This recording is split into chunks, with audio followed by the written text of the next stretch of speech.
Welcome to the podcast of MotorWeek, television's original automotive magazine. MotorWeek is made possible by TireRack.com and by Die Hard.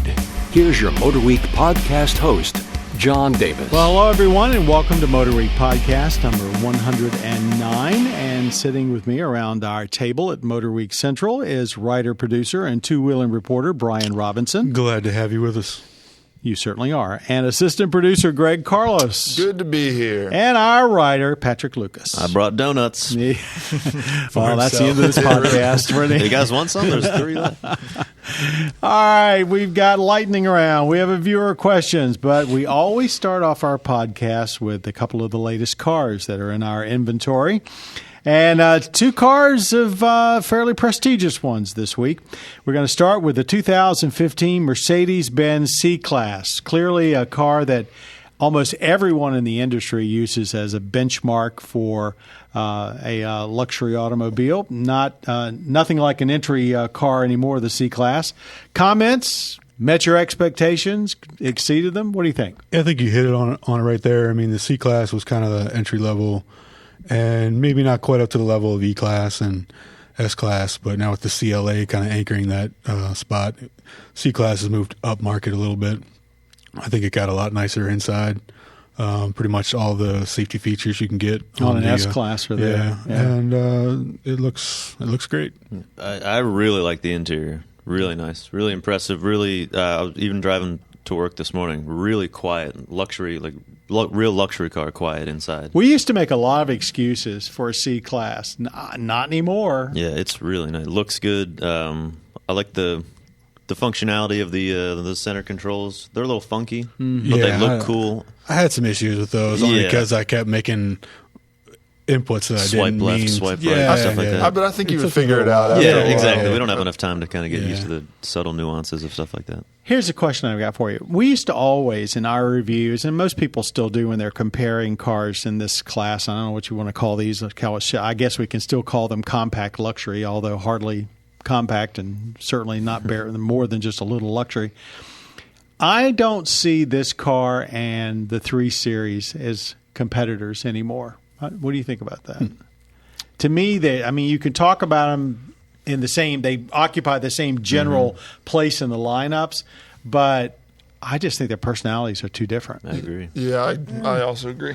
I don't know. I think they're still, BMW emphasizes the sport a little more, but I mean, you can get C63 AMG. That's pretty much right there with the M4. So, I think Mercedes just puts a little more priority on the luxury, and BMW, especially at the bottom end. Yeah, but I would still consider them the same class. All right, that's very logical. I mean, it's kind of whether you call it a sport luxury or luxury sport.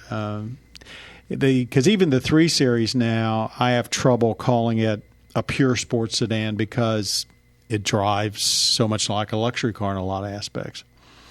Anything else about the C-Class? Did you want to say something? 2 arms. Yeah, well, rock, paper, scissors for it. I guess to nitpick it, the piano black on the interior is pretty awful in terms of piano. I'm not just saying that for Mercedes. Any piano black is it because of the fingerprints? Awful. Yeah, the fingerprints, you can scratch it by doing pretty much anything to it, and you can never keep it clean. I mean, the only time it looks good is when it's brand new and nobody's ever touched it, and then you're always working to keep it looking that good, and it never does. So I could do without that. I could also do without the way they put the screen. The nav screen on there. It's like tacked on the top. You don't like that. It's kind of annoying. We've complained about it on the CLA and GLA. It does bring it a little closer to you, which would be practical if it were a touchscreen, but I don't think it's even a touchscreen. It's not a touchscreen. No, it's not a touchscreen. Yeah, so I guess you can see it a little better, but it would make more sense to me if it were a touchscreen.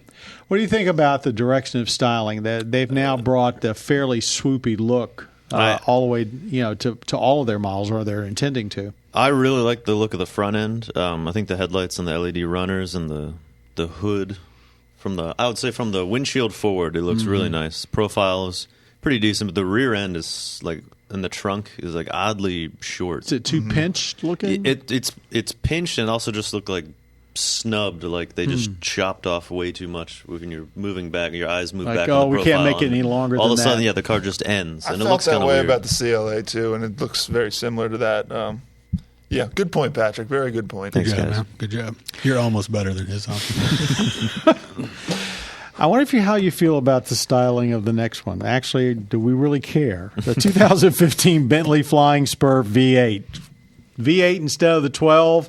Did they really lose anything with the 4 less cylinders? I mean, pretty awesome car. Yeah, I mean, our acceleration times were like within a tenth of the Yeah. 12. And unless you drove them back to back, you certainly wouldn't notice any drop in power. Maybe a slight drop in smoothness, but The big thing that's you have to keep debatable. in mind is, much like the Continental GT Coupe before it, this engine isn't really for our market. I mean, obviously it's cheaper, better fuel economy. People can appreciate it, but it's mainly for the Chinese market where, and I think some European markets as well. Any engine over 4 liters gets a heavy tax added onto it. So that's why this one comes in at 3.998 or whatever. So it's really for the Chinese market, not necessarily for ours. But Although you always can enjoy question it. whether somebody that can afford, the price of a Bentley is going to worry too much about the tax, but I guess they do. Yeah, for sure. Anything about the car? I mean, we've tested every Bentley, model that's out there numerous times, and we always come back with a feeling that, in the famous Rolls-Royce and Bentley split up, Bentley, I think, got the best stuff. I mean, their cars continue to be a pleasure to drive, and actually, I thought this one was probably one of the most fun. Yeah, I can agree with that. I mean, for a big, heavy car, Yeah, it did not feel Yeah, I drove it at the track. cumbersome at all. And yeah, through our normal cone test, it handled much better than you would expect a car that big to really handle. And a lot of that has to go through, or it has to do with the suspension and everything. I will say that you have to make sure that if you're going to push the car, be in sport settings for the suspension and everything, because it will get kind of soft if you're not. But yeah, I mean, this car is the lap of luxury. The craftsmanship is just out of this world, and driving it really is, like you said, it's a pleasure driving it. And this same basic chassis is used by a lot of other stuff at Volkswagen. Yeah, I think Panamera, A8, all that stuff. And it's been around for a while now. Yes, it I got to has. think it's getting to the end of its lifespan. I mean, this basic chassis started out as the Volkswagen Phaeton. If I can pick on one thing in the interior, which I seem to be doing a lot this podcast, Really picky, negative. picky. it's the infotainment. You have to be picky these days. So much of the rest of the cars are That's terrific. true. But yeah, the infotainment is really far behind. It's very laggy, and even the backup camera quality is just poor. It seems to be a British staple, pretty much. Whether it's them or Jaguar or Land Rover, even. Terrible voice recognition on a lot of the systems that we've seen lately from Europe. I've been very surprised how badly they've been compared to the best that we've seen from domestic and Japanese. Yeah, but who needs that when you have a bottle cooler in the back? That's right. I guess maybe your chauffeur would still drive it anyway. Yeah.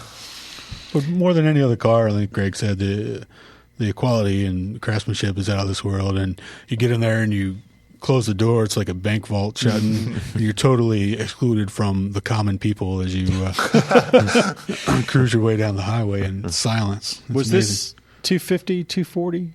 A little over, 250? a little over 200 to start.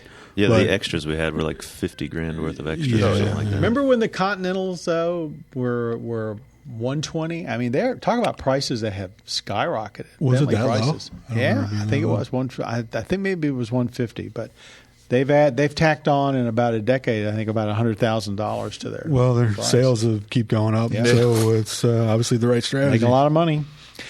Okay, that's good on the Bentley, and we're now going to move on to our lightning round where we've got 2 minutes to debate a trending automotive topic. When the time is up, Patrick's here with the bell. Oh, those are the donuts. Patrick just hit his donuts. There, Got I it. knew it was a you good don't idea know, to bring those don't know the donuts. difference between the donuts and the bell. All I'm right, starting to think you brought don't those put on the bell purpose. in your mouth. All right, here we go. In December is December. The last month of the year really the best time to buy a car? Should people rush out to make a purchase before year's end? What do you think? I would say so, particularly on like a high volume model if they got a bunch maybe leftovers or a recently refreshed car.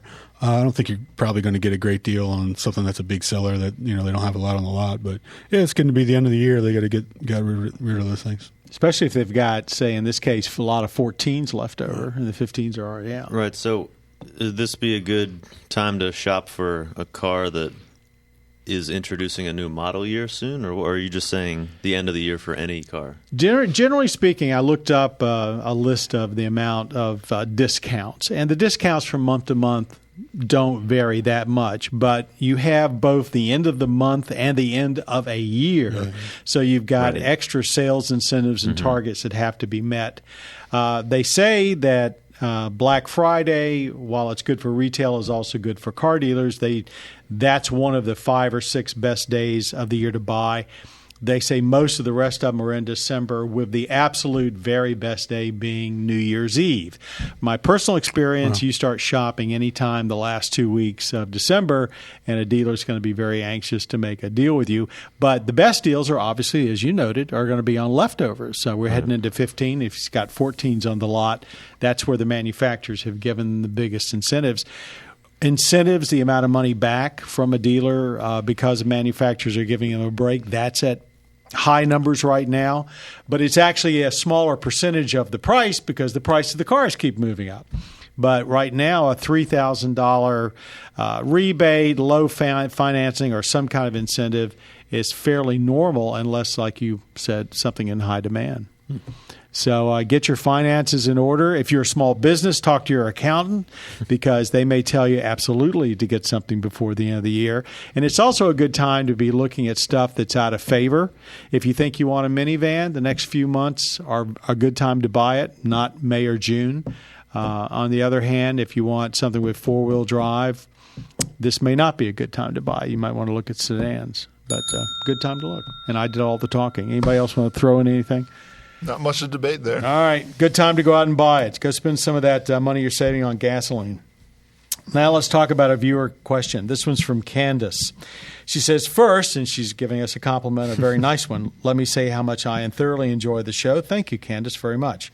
Secondly, my car headlight casings are very foggy and cloudy in appearance and give me great visibility difficulty when driving at night. The headlights appear dim during night driving. Can you tell me how I go about resolving this hazard?